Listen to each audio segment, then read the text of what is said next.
pessoal, segundo ano do ensino médio, vocês estão bem? Hoje vamos falar um pouco sobre os estados físicos da matéria e uma introdução à calorimetria, que é o estudo da quantidade de calor necessária para aquecer e também mudar o estado físico de corpos. Muito bem. Vamos dar uma olhada aqui no nosso roteiro. Aqui eu deixei uma teoria, a teoria para vocês, né? Vamos falar um pouco do que são os estados. Bem, primeiro, nós temos o estado sólido, o líquido e o vapor. Isso aí todo mundo já ouviu falar. Mas, a grosso modo, por que um estado, por exemplo, água? A água, a molécula é formada de H2O. São dois átomos de hidrogênio e um de oxigênio. Muito bem. Só que, tanto no estado sólido, líquido, como no vapor, continua sendo a mesma molécula H2O. E como pode elas terem características diferentes no seu conjunto? É que o arranjo entre essas moléculas, posicionamento, a geometria molecular que elas assumem, são diferentes em cada um dos estados, apesar de ser a mesma molécula. Então, a grosso modo, vamos dizer assim, e de certa forma, a água é uma exceção, mas depois eu explico isso para vocês, a aproximação das moléculas no estado sólido é maior, elas são mais pertinho umas das outras.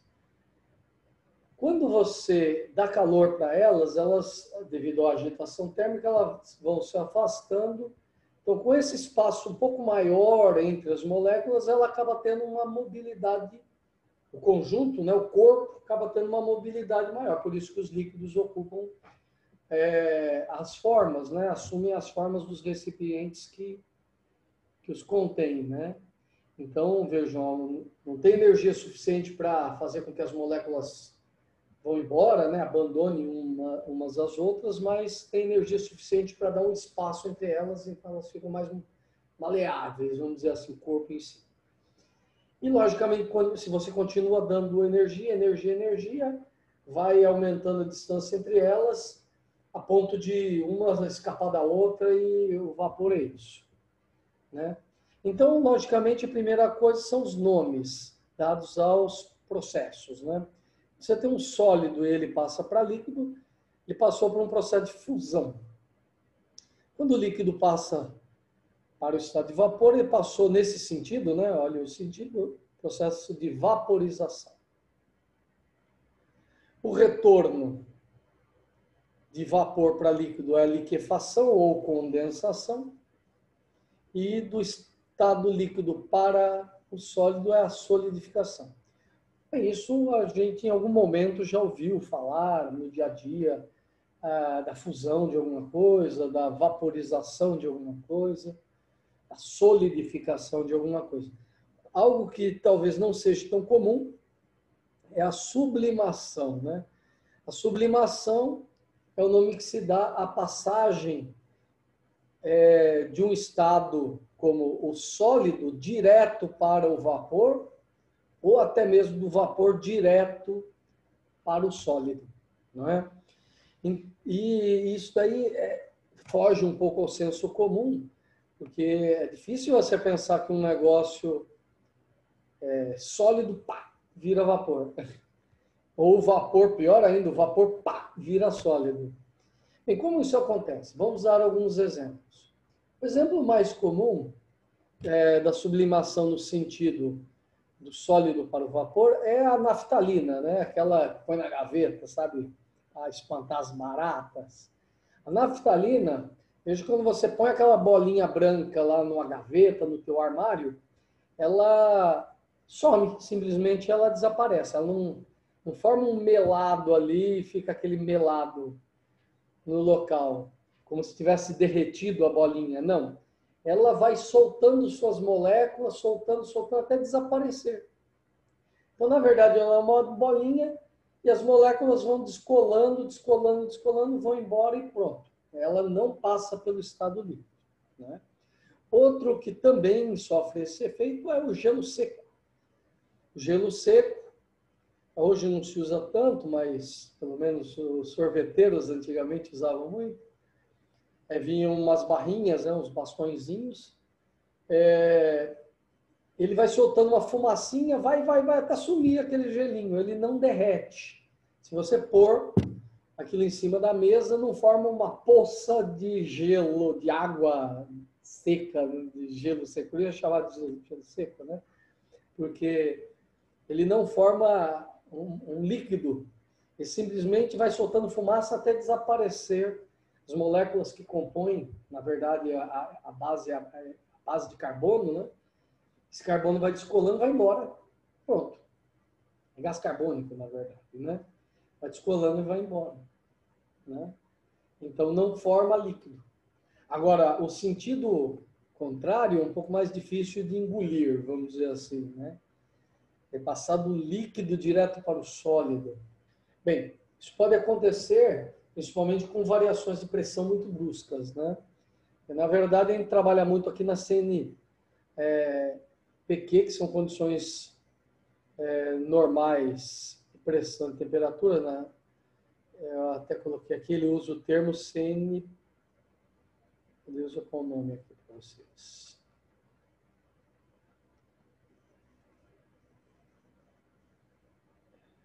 CNPq. Ele usa aqui CNTP, condições normais de temperatura e pressão, é o que significa. Eu falei errado aí assim. Bem, o que isso quer dizer? Se você permitir a mudança de pressões, já fica mais fácil de entender isso aqui. Quando chove gelo, sabe quando cai granizo? É um processo de sublimação. Ou seja, o que acontece? A nuvem perde pressão tão rapidamente que o vapor de água que está lá, basicamente, instantaneamente, vira uma pedrinha de gelo e cai. Não fica acumulando gelo lá em cima. Na verdade, a nuvem é um vapor. Só que para virar aquelas pedras de gelo, basicamente elas se formam instantaneamente devido à redução brusca de temperatura. E de pressão, na verdade, né? De pressão. E isso aí acaba fazendo com que ocorra uma sublimação. Ou seja, o vapor da nuvem vira instantaneamente gelo. E aí cai o gelo, não fica armazenado o gelo lá em cima na nuvem flutuando, né? Ele, na verdade, passa do estado de vapor direto para o estado sólido. Por isso que você passar com um avião dentro de um cúmulo nimbus, porque varia a pressão, né? A passagem do avião ali acaba mudando a pressão ali na região das asas e faria com que blocos de gelo surgissem instantaneamente ali e, puf, derrubaria o avião, né? Tá certo? Então é isso. Muito bem. Uma coisa que é importante é o seguinte, que quando estou aquecendo o corpo, veja aqui o cursor do mouse, ele estava bem friozinho e está aquecendo, está ganhando calor. Enquanto isso, logicamente, com a condição de temperatura e pressão estável, vai chegar um momento que existe um ponto fixo para a mudança do estado, né? Uma temperatura fixa para... Isso depende de um material para outro. Então, no caso da água, a 0 graus, ela estaria passando do estado líquido do estado sólido para o estado líquido. Durante essa passagem, ocorre uma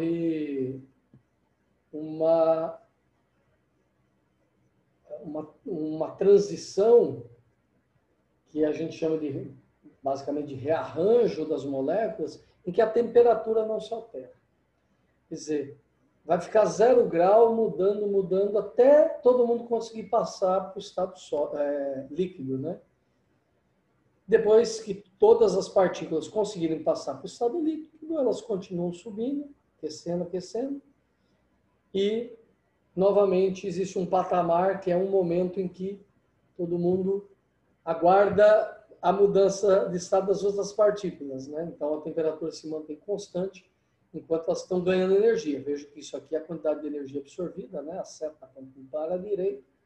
Significa que o corpo está absorvendo energia, mas não muda a sua temperatura, e sim somente o seu arranjo, né? Muito bem. Eu vou mudar a tela agora. Eu vou dar uma explicação de um jeito um pouco mais lúdico, vamos dizer assim, uma brincadeira que eu gosto de fazer para tentar explicar um pouco melhor essas mudanças de estado. É o seguinte. Pensem nessa reta, e aqui é o estado sólido, estado líquido, estado de vapor. Então, quando eu pego um corpo e aqueço ele dentro do mesmo estado, existe um calor aqui que a gente chama de calor sensível. Calor sensível. Ou específico. E cada material tem o seu C, que é o calor específico dele. E aí ele pode ser dado no sistema métrico, que é bem comum, os livros usarem o sistema métrico, que é calorias grama grau Celsius, né? Grama grau Celsius. Aqui tem uma divisãozinha que eu tenho que dar uma olhada aqui onde está a divisão. Não é assim um produto, é caloria grama dividido por grau Celsius. Bem, ok. Aqui, caloria de grama grau Celsius. A divisão está aqui. Que também pode ser dado por joule, aí quilograma grau Celsius, ou Kelvin, enfim. Então, bem, a caloria é a unidade de energia, joule também, que usa grama, que normalmente usa aquilo. Aí você tem que olhar na fonte que você está pegando essa constante. Esse valor é uma constante, né? Então você precisa dar uma olhada onde você está tirando isso. Muito comum usar caloria grama grau Celsius. Só que na hora de mudar de estado, então, por exemplo, estamos falando de água, por exemplo. Você chega no 0 grau, é como se você tivesse nesse ponto aqui, isso aqui fosse um muro. Você está a 0 grau, só que do lado do sólido ainda, né? Então, para pular esse muro e cair no 0 também, só que agora já do estado líquido, você gasta uma certa quantidade de calor, que é o calor latente, né? O que se utilizará de um calor latente. Então, enquanto esse Q calcula-se usando um calor específico, ou calor sensível, essa mudança de estado não muda a temperatura, ambos continuam a 0 grau, só que gasta uma certa energia para pular esse muro fictício, que é, na verdade, um rearranjo molecular. Para continuar aquecendo o resto do sistema, até a próxima mudança, continua-se um calor específico, comum, mas para pular esse muro precisa-se de um calor latente, né? Um calor latente. Então, se pegar aqui um exemplo numérico. Imagine que eu queira passar um corpo até 0 grau, mas no estado que é 0 grau, no estado já do líquido. Ou seja, bem aqui no pezinho do muro, vamos dizer assim, né? Quer dizer, o muro, quando eu falo dá a impressão que tem 2 zeros, não é, mas é porque ele está bem no meio. Então, um lado ainda está do lado do líquido, do sólido, o outro está do lado do líquido. Imagine que você esteja a menos 10 graus e queira aquecer água. Vamos pegar aí 200 gramas de água, que é basicamente a massa, né? De um copo de água, né? Então, esse aquecimento, se fosse no 0, ainda no estado sólido, do lado de cá, gastaria um aquecimento simples, que é dado por essa fórmula, que é igual a mc delta T, onde m é a massa, o seu calor sensível e a variação de temperatura. E para dar um pulo, que eu vou chamar de QL, é massa vezes o latente, né? Latente de fusão ou de ebulição. Aí depende. Como aqui o calor sensível da água é 1, no estado sólido, e meio, né? Meio no... Esse não vai precisar, porque a gente não está no líquido, na verdade. Meio é do estado sólido, caloria em gramas graus Celsius, e o latente de fusão aí é 80 calorias por grama. Muito bem. Então, lógico que aqui envolvem dois Qs, né? Um de aquecimento simples, outro para pular o muro, né? Que eu vou chamar de QL. Então, quando é de calor total, nada mais é do que o Q somado com o QL, né? O quanto ele gasta para fazer um aquecimento simples, que vai de menos 10 a 0, só que ainda no estado sólido.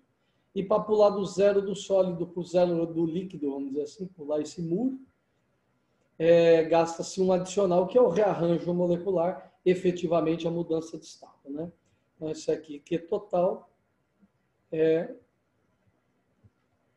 o calor sensível, né? Que é a massa, 200, vezes o C, que é meio, vezes a variação de temperatura, que é 0 menos o menos 10, que não é mais, né?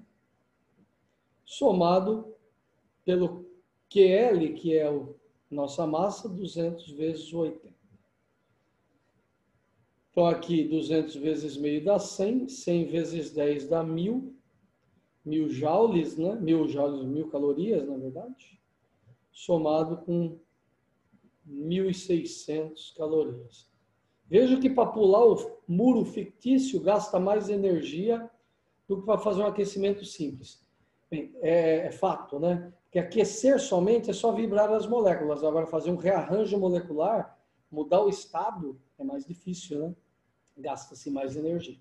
Tá bom? Então, moral da história, o meu Q total é 2.600 calorias. Ou 2,6 quilocal. É muito comum usar essa unidade quilo aí. Tá bom, pessoal? Então, tem uns exercícios aí propostos. Tentem fazer. Na próxima aula, a gente dá mais explicações aí para vocês. Obrigado, até mais.